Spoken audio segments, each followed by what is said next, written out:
Trong sứ mệnh với tàu Apollo, các phi hành gia đặt chân lên mặt trăng đều có nguy cơ nhiễm bức xạ cao.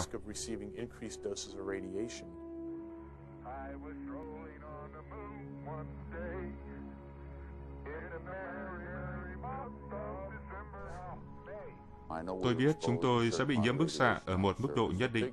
Có một vấn đề lớn mà chúng tôi chưa hề chuẩn bị đối phó là nếu như xuất hiện một vết đen mặt trời lớn, chúng tôi sẽ bị đe dọa đến tính mạng.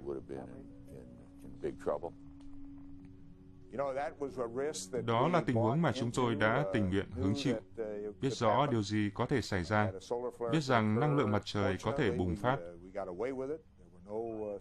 May mắn là chúng tôi đã an toàn. Không có vụ bùng phát năng lượng nào khi chúng tôi ở trong không gian, và cả khi chúng tôi đặt chân đến mặt trăng.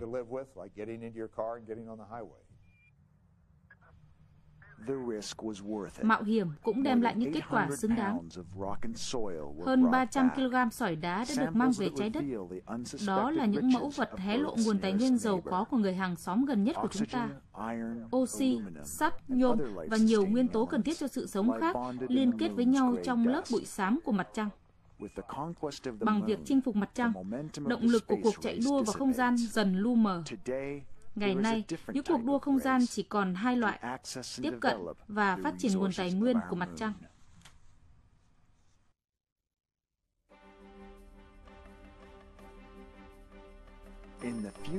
Trong tương lai, tài nguyên của mặt trăng có thể thu hút các vị khách muốn ẩn náu khỏi bức xạ mặt trời, tìm kiếm oxy và nhiên liệu.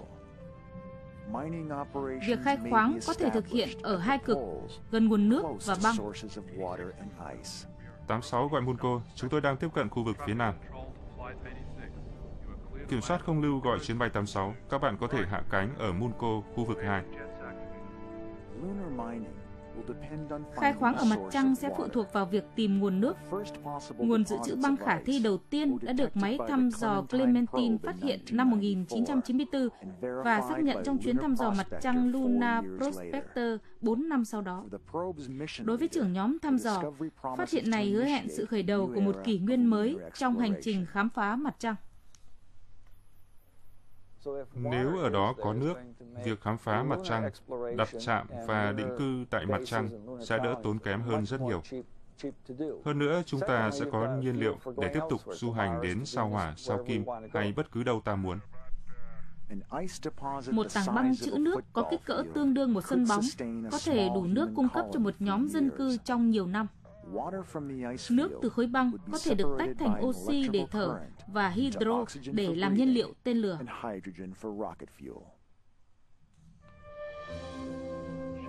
Hàng đã đến khu vực số 6 chờ xử lý. Tất cả nhân viên tập trung tại khu 6 để dỡ hàng.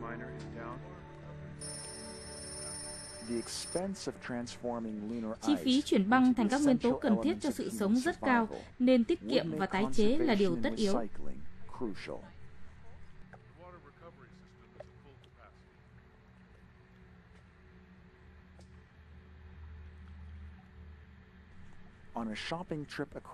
Khi đi mua sắm trong hệ mặt trời, những người chỉ huy ở trạm vũ trụ sẽ phải tìm đến mặt trăng để tiếp nước và dự trữ các khoáng sản cần thiết để tạo nên một loại nhiên liệu mới.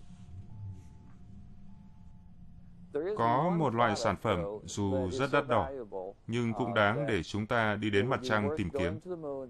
Đó chính là heli-3. Loại khí này có giá hàng tỷ đô la một tấn. Heli-3 là một đồng vị của khí heli và có giá trị gấp 1.000 lần so với vàng. Nó có thể là nhiên liệu cho phản ứng tổng hợp hạt nhân, nói cách khác là loại phản ứng hạt nhân xảy ra ở mặt trời. Heli-3 hóa ra lại là loại nhiên liệu gần như lý tưởng cho phản ứng nhiệt hạch, bởi nó không gây tác hại đến môi trường và có thể chuyển hóa thành năng lượng trong quá trình tổng hợp hạt nhân, với hiệu quả cao gấp đôi các loại nhiên liệu khác chúng ta thường dùng.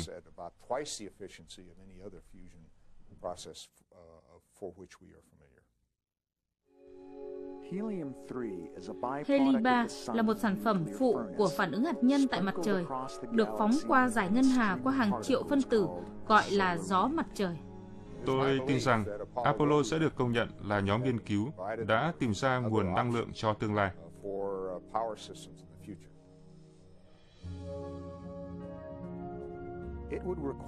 Phải cần đến 100 triệu tấn bụi để tách được 1 tấn heli-3. Các chất dư thừa có thể dùng làm vật liệu cách nhiệt trong trạm vũ trụ để chống lại bức xạ. Danh sách mua sắm trong không gian của các nhà du hành sẽ bao gồm cả bụi mặt trăng để phủ kín 60 cm tường bao trạm vũ trụ. Như vậy mới đủ để ngăn cách phi hành đoàn với bức xạ mặt trời hay bùng phát năng lượng mặt trời.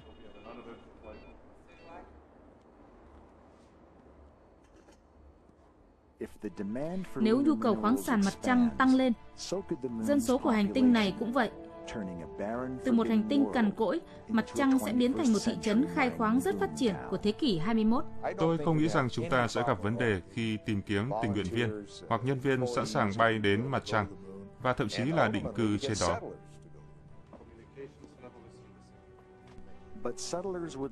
Nhưng những người tái định cư sẽ mang theo cả những vấn đề hiện hữu ở trái đất.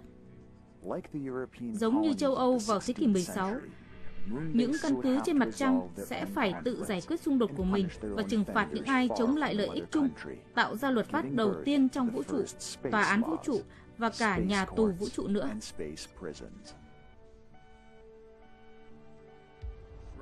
Nghe rõ, Devlin. Lovac bị buộc tội theo khoản 5 điều 10 của Hiệp định Mặt trăng quốc tế, thu hồi giấy phép khai khoáng và số hiệu, trục xuất về trái đất ngay.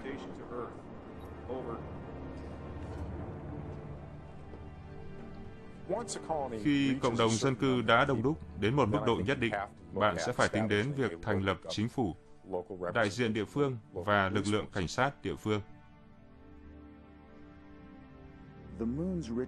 Sự giàu có của mặt trăng có thể dẫn tới việc hình thành nhóm công dân vũ trụ đầu tiên. Nhưng trạm vũ trụ cần có thêm vật liệu và nhiều kim loại đắt tiền khác, mà tài nguyên chỉ có thể tìm thấy ở xa hơn trong không gian.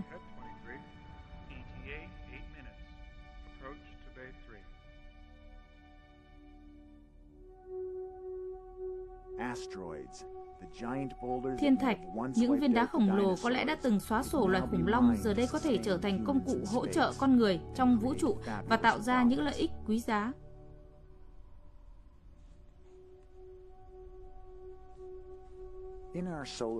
Trong hệ mặt trời của chúng ta, trái đất vô cùng đặc biệt, một hành tinh sống với những vật chất duy trì sự sống. Nhưng những khoáng chất, kim loại và nước đó cũng xuất hiện ở hàng triệu thiên thể khác. Thiên thạch rất giàu các chất chúng ta cần đến để xây dựng các cấu trúc trong không gian. Bạn sẽ muốn mang theo các thiết bị khai khoáng và tìm đến thiên thạch để tận dụng những gì tìm được ở đó, sử dụng nước để tạo nhiên liệu, dùng quặng tạo nên các chất và xây dựng công trình ngay trong vành đai thiên thạch. The asteroids are clumps of rock and rubble left over from the birth of the planets and cobalt. Sao chổi và thiên thạch có thể cho chúng ta nước, oxy và rất nhiều chất hữu cơ khác mà con người cần đến. Nhưng cũng có những thiên thạch chỉ là những tảng đá chết trôi nổi trong không gian và có thể chứa nhiều kim loại như vàng hay bạch kim mà chúng ta đã khai thác trong suốt lịch sử nhân loại. Điều đó rất thú vị và kích thích chúng ta khám phá vũ trụ nhiều hơn.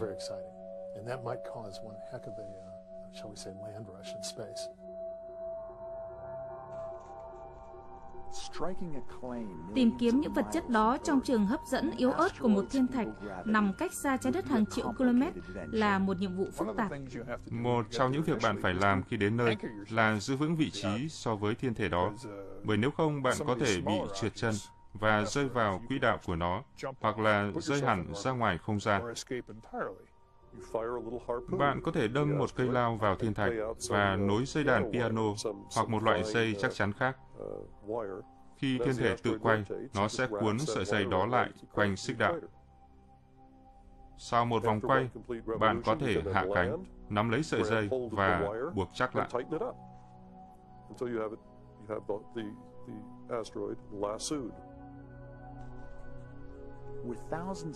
Với hàng ngàn thiên thể gần quỹ đạo trái đất, việc tìm đến một trong số đó không phải là việc khó. Tiếp đó sẽ là công đoạn khai khoáng. Và đầu tiên, người ta sẽ phải khai khoáng nước từ thiên thạch để có thể sống sót được. Cách tốt nhất để làm nó nóng lên là sử dụng ánh sáng mặt trời, và cách tận dụng ánh sáng hữu hiệu nhất là sử dụng gương cầu. Gương cầu lõm có thể tập trung ánh sáng vào một lò nướng nhỏ, giống như một căn phòng xử lý những chất bạn vừa khai thác được. Nhiệt sẽ làm nước bốc hơi, sau đó có thể lọc bụi khỏi phần khí, rồi ngưng tụ hơi để thu được nước.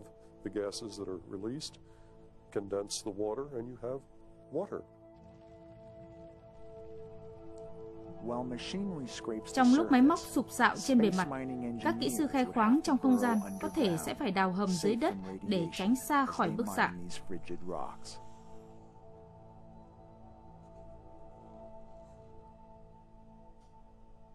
Bạn sẽ phải tạo lập một bề mặt phụ có thể bảo vệ mình khỏi tia gamma và các phân tử phát ra từ mặt trời di chuyển với tốc độ cao. Người ta có thể xây nhà máy và làm giàu từ những hành tinh mồ côi trong hệ mặt trời. Đó là việc làm ăn vô cùng hấp dẫn mà nhiều công ty đã bắt đầu lên kế hoạch đầu tư ngay từ bây giờ.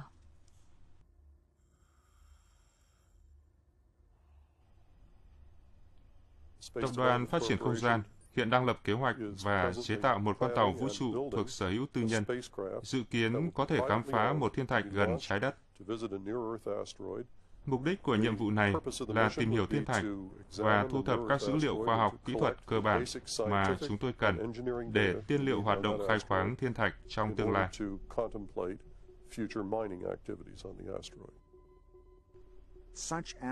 Việc khám phá các thiên thạch như vậy có thể do những người khai khoáng của thế kỷ 21 thực hiện. Tiên phong tìm đến các hành tinh xa lạ, nơi những kho báu không gian có thể giúp chúng ta sống trong không gian.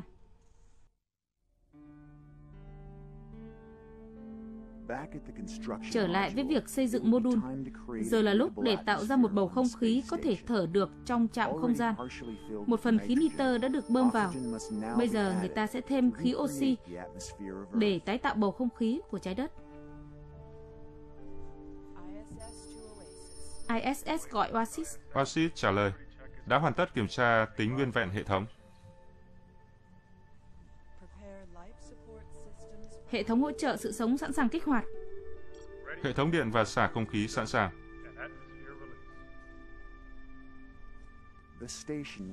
Trạm không gian bây giờ sẽ được chứa đầy khí oxy tạo ra bởi mặt trăng và các tiểu hành tinh. Hệ thống đã kích hoạt hoàn toàn, sẵn sàng cho xả không khí.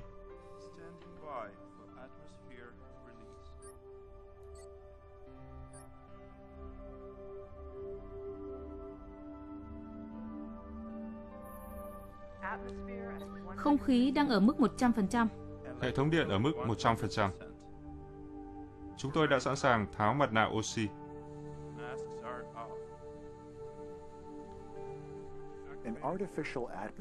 Một bầu không khí nhân tạo có thể giúp chúng ta tồn tại trong trạm không gian.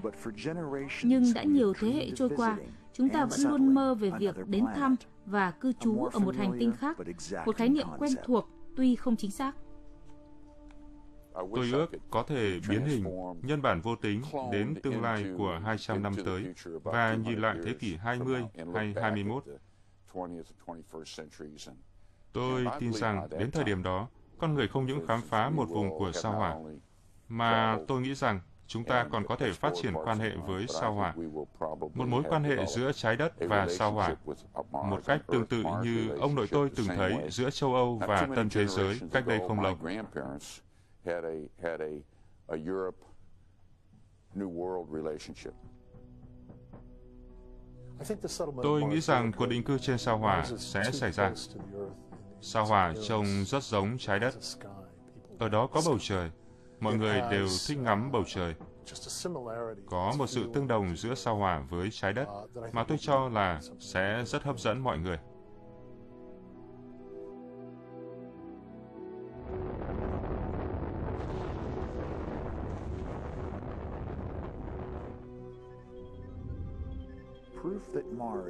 Bằng chứng rằng sao Hỏa là lựa chọn tốt nhất của chúng ta đến từ robot thám hiểm khám phá hệ mặt trời.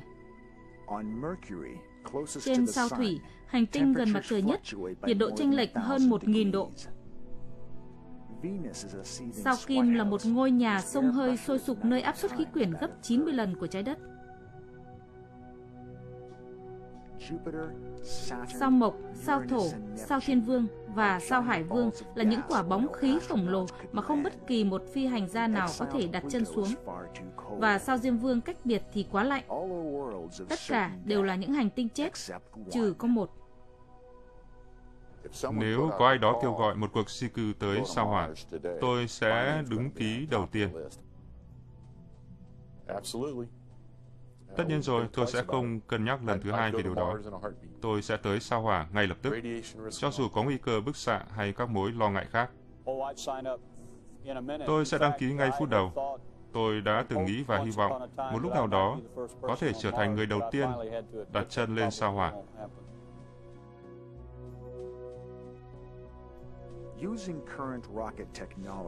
Với công nghệ tên lửa hiện nay, một chuyến đi khứ hồi tới sao Hỏa có thể mất hơn 2 năm. Tuy nhiên, một loại động cơ mới, động cơ đẩy ion, có thể khiến hành tinh đỏ nằm trong tầm tay của chúng ta. Một dòng điện cao thế tách các hạt electron ra khỏi các phân tử của khí xenon và bắn chúng đi với vận tốc gấp 10 lần hệ thống tên lửa đẩy của tàu con thoi. Hệ mặt trời sẽ ở trong tầm với của chúng ta nếu tính ứng dụng trong vùng không gian xa xôi của động cơ đẩy ion được chứng minh bằng một cuộc diễn tập thành công. Bạn có thể bay đến sao Hỏa và quay lại trong 1 năm thay vì 2 hay 3 năm bằng động cơ tên lửa đẩy hóa học như hiện nay.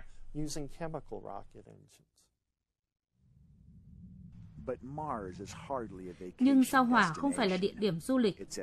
Ở đó lạnh như Nam Cực.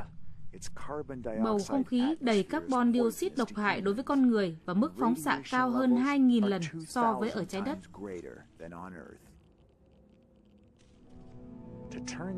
Để phủ xanh cả hành tinh này sẽ mất đến hàng thế kỷ. Những nhà máy khổng lồ phát tán khí sẽ dần dần tạo ra một bầu khí quyển giống như của trái đất. Tuy nhiên, lực hấp dẫn yếu vẫn là một vấn đề. Một tính chất vĩnh hằng có khả năng khiến cuộc định cư ở sao Hỏa trở thành một cuộc hành hương một chiều.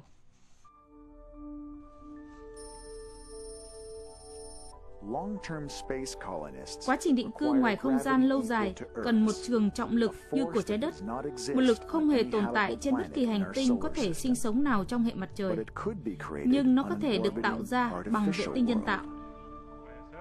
Các hệ thống đã sẵn sàng quay vòng trạm không gian.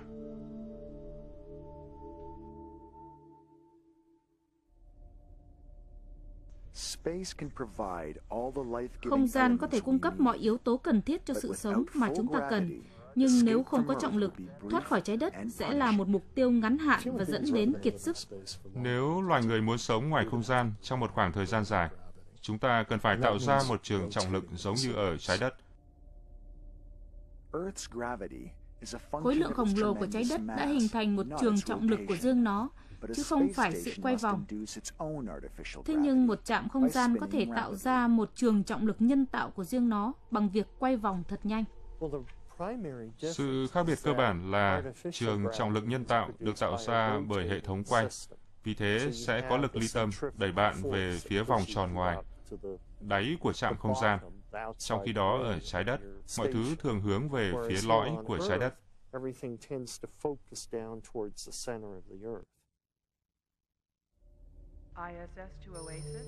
ISS gọi Oasis, hãy xác nhận trình tự chuẩn bị tái tạo trọng lực đã bắt đầu. Bắt đầu tiến hành quay vòng trạm không gian. Bên trong trạm không gian vũ trụ tương lai, động cơ đẩy tên lửa sẽ được dùng để quay vòng toàn bộ cấu trúc. Động cơ đẩy sẵn sàng. Hệ thống điện đã sẵn sàng. Nhiên liệu phản lực sẵn sàng. Động cơ sẵn sàng. Vòng quay càng quay với tốc độ lớn thì lực ly tâm sẽ càng mạnh lên. Đến khi đạt tốc độ một vòng quay 1 phút, trọng lực sẽ bằng với trọng lực của trái đất.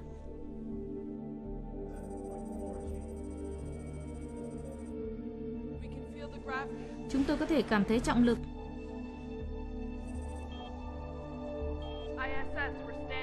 Chúng tôi đang đứng. Ngừng động cơ đẩy. Việc tạo ra trạm không gian trọng lực đầu tiên là một bước ngoặt trong lịch sử khám phá vũ trụ, chìa khóa để tiến tới việc định cư trong hệ mặt trời của chúng ta. Mặt ngoài của kết cấu sẽ trở thành mặt đất.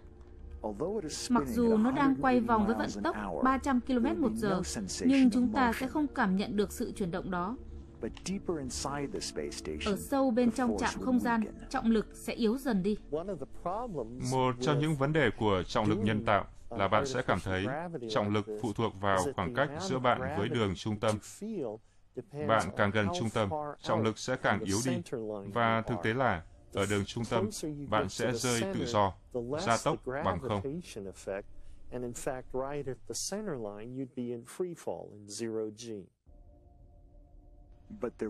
Nhưng sẽ có một vài vị trí trong trạm không gian mà trạng thái rơi tự do là có lợi, chứ không phải có hại.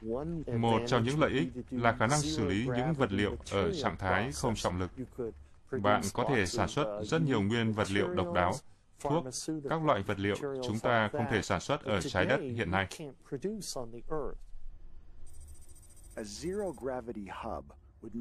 Một đầu nối không trọng lực sẽ giúp các tàu cung cấp dễ dàng cập bến và rời đi. Tay quay của trạm không gian vũ trụ đi từ trung tâm không trọng lực đến mặt ngoài của trạm, nơi trọng lực ngang bằng trọng lực trái đất. Nếu bạn từng gặp những người đã dành rất nhiều thời gian ở những môi trường trọng lực thấp như mặt trăng hay vành đai tiểu hành tinh, những thứ này có thể được coi như một nơi chuyển tiếp nhằm giúp họ có cơ hội tăng cường cơ bắp, dung tích máu và lượng canxi trong xương.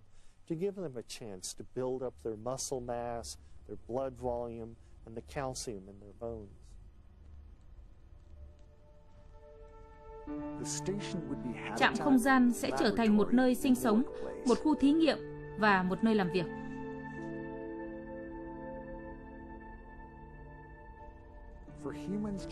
Để con người có thể tồn tại trong vũ trụ, khung cảnh và phông nền sẽ được dùng để tái tạo trái đất nhằm chống lại những cảm giác về sự dịch chuyển.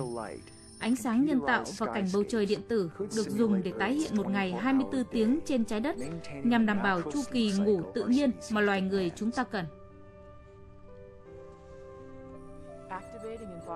Kích hoạt điều khiển môi trường thị giác. Lựa chọn hoàn thành. Khởi động. Xác nhận màn hình thay đổi. Xác nhận thay đổi màn hình. Điều khiển môi trường thay đổi rất hiệu quả trong mô đun sinh sống. Nhiều người bây giờ chủ yếu dành phần lớn cuộc đời họ trong những khu chung cư hoặc tòa nhà làm việc, và đó là những khung cảnh nhân tạo. Những bức tường vuông vắn đẹp đẽ. Phần lớn thời gian bạn không nhìn thấy khung cảnh thế giới bên ngoài. Không có gì khác biệt so với sống trong khu không gian ngoài vũ trụ, nơi mà bạn sẽ không bao giờ nhìn thấy thế giới bên ngoài.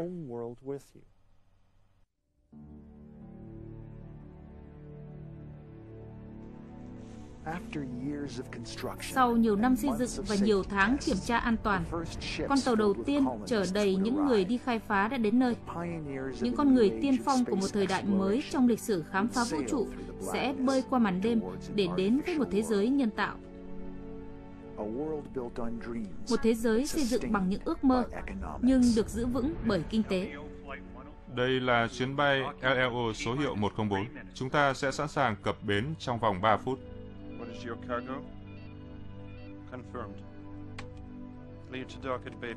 Nếu chúng ta muốn tạo ra một nền văn minh trong vũ trụ, nếu ta thực sự có khả năng biến vũ trụ thành nơi sống của loài người, điều ta cần làm là tạo ra một nền kinh tế của riêng nó.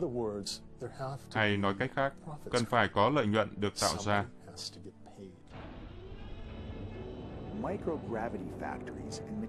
Những nhà máy với trường trọng lực nhỏ hoặc các khu nghiên cứu nguyên liệu sẽ được hình thành bên trong trạm không gian, cùng với vài tá giường dành cho khách du lịch.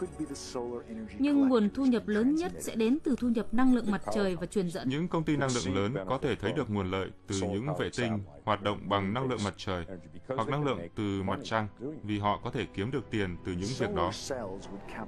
Tấm pin mặt trời sẽ thu hút ánh nắng, chuyển hóa nó thành năng lượng sóng cực ngắn và bắn nó về trạm thu sóng trên trái đất, một nguồn năng lượng vô hạn và không gây ô nhiễm. Một ngành công nghiệp có lợi nhuận khác là duy trì và sửa chữa hệ thống năng lượng mặt trời, vệ tinh và các hoạt động thử nghiệm, nghiên cứu.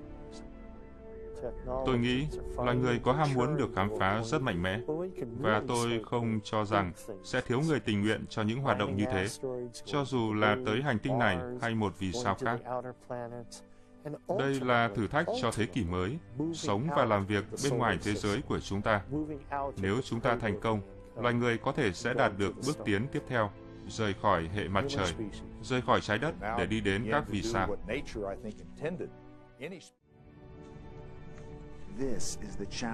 Đây là thử thách cho thế kỷ mới, sống và làm việc bên ngoài thế giới của chúng ta. Nếu chúng ta thành công, loài người có thể sẽ đạt được bước tiến tiếp theo, rời khỏi hệ mặt trời, rời khỏi trái đất để đi đến các vì sao.